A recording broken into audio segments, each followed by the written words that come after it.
Hi everyone. Can you say hi? Hi everyone.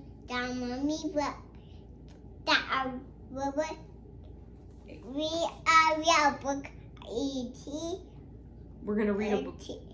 We're reading a book about E.T. today. What does E.T. say? Teacher Elliot. Elliot. Phone home. Oh, good job. Good job. Woo! And today is actually a special day because we're going to Papa Jim's 50th E.T. party!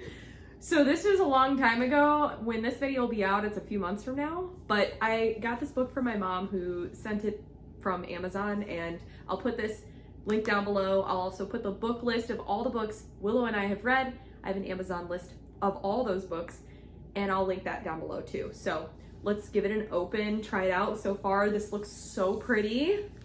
We love it. She's a big fan of E.T. We rode the E.T. ride. Do you remember that? Yeah, E.T. ride. Yeah. At Universal Studios in Florida, and it was so much fun. My mom came with us, and it was really special. So. Like that. Who is that? E.T. And No. Elliot? No, that E.T. Yeah, okay. We're gonna read E.T., the extraterrestrial, based on the film and written by Melissa Matheson and directed by Steven Spielberg, illustrated by Kim Smith. Yeah, E.T. Wow. Okay. Look at all the E.T. aliens. I love the illustrations on this. It's really pretty. Dad, what? E.T. the heat. Right? Wait, E.T. shall not go. It was the week before Halloween. Wait, E.T. Hold on. go. Elliot. Wait, E.T. go. We'll find out. Hold on. Elliot wanted to play with his brother Michael, but Michael said no. Come on, guys, Elliot pleaded. I can fight goblins too. Just go get the pizza, Michael said. Elliot went outside and paid the delivery man. On the way back inside, he heard a noise coming from the shed. Elliot lived near a forest. Sometimes coyotes wandered into the shed, but these footprints didn't look like coyote tracks. And coyotes don't roll balls to kids. You think he's in there? Who is that? It definitely wasn't a coyote. Elliot tried to tell his family, "There's a goblin in the shed, a real goblin." "Where's the pizza?" Michael asked. No one believed Elliot's... Oh no! Oh, no one believed Elliot's story. The next day, Elliot went beyond the shed and into the woods to look for the goblin. He saw people with strange equipment searching for something. Were they looking for the goblin too? If they found it, what would they do to it? Elliot had to find the goblin first. That night, after everyone was asleep, Elliot left a trail of candy from the shed into the house, up the stairs, and into his room. It turned out the goblin liked candy. The next day, Elliot introduced the goblin to Michael and to his little sister, Gertie.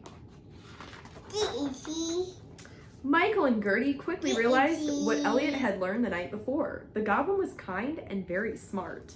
Just so you guys can kind of see.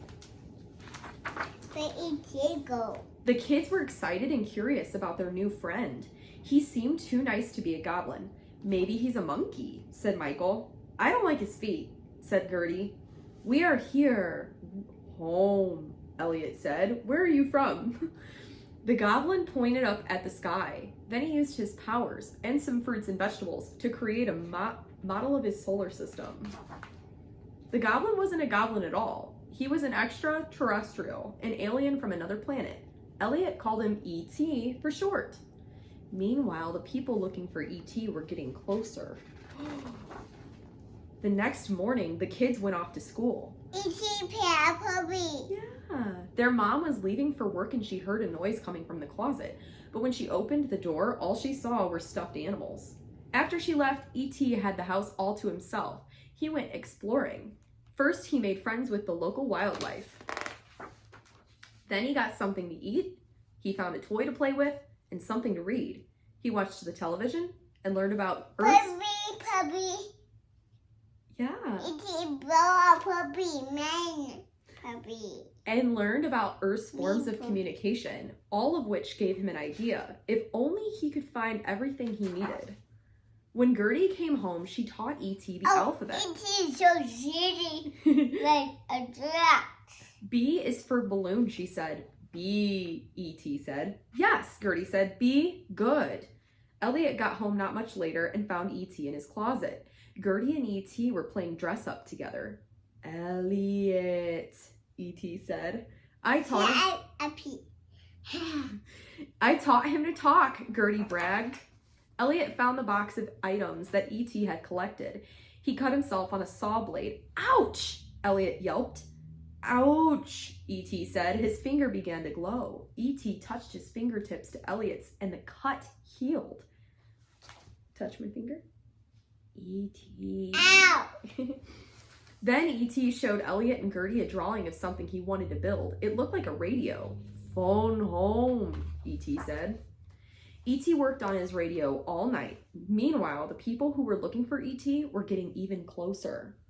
E.T. wanted his family to find him and take him home, but he had to hurry. E.T. wasn't meant to live on Earth. He was starting to feel sick. The next day was Halloween. It was the perfect time to get E.T. into the woods where he could use the radio to send a clear signal home. Michael and Elliot pretended that E.T. was Gertie. Off they went onto the streets in broad daylight. No one suspected a thing. Some of the costumes made E.T. think of home. Away from other trick-or-treaters, Elliot and E.T. got onto Elliot's bike and headed into the woods. When the bike got too bumpy, E.T. took over. Together, they rose off the ground and soared through the sky, just like my shirt that I'm wearing. They landed in a clearing and assembled the radio. E.T. pointed it toward the sky, and they sat down to wait. Elliot woke up cold the next morning. He and E.T. had been in the woods all night. By the time they got home, the people who were searching for E.T. were at Elliot's house. They were scientists, and they wanted to learn about E.T. Mommy, but I will see. Hold on. They put him in a box to bring him to their lab. See? That guy. Bad guy. Oh no, the bad guys. As Elliot was saying goodbye, E.T.'s chest started to glow. E.T. phone home, E.T. said. E.T. Does this mean they're coming? Asked Elliot. Yes, said E.T. Elliot knew this was his last chance. Goodbye.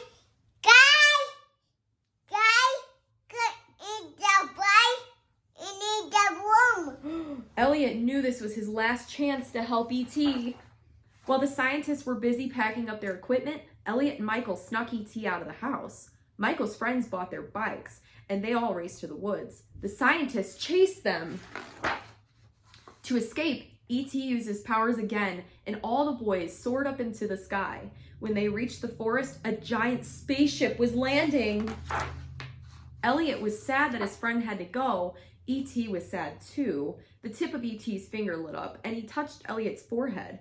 I'll be right here, said E.T. Elliot knew he would always remember their extraordinary friendship. And the end. Then he went home.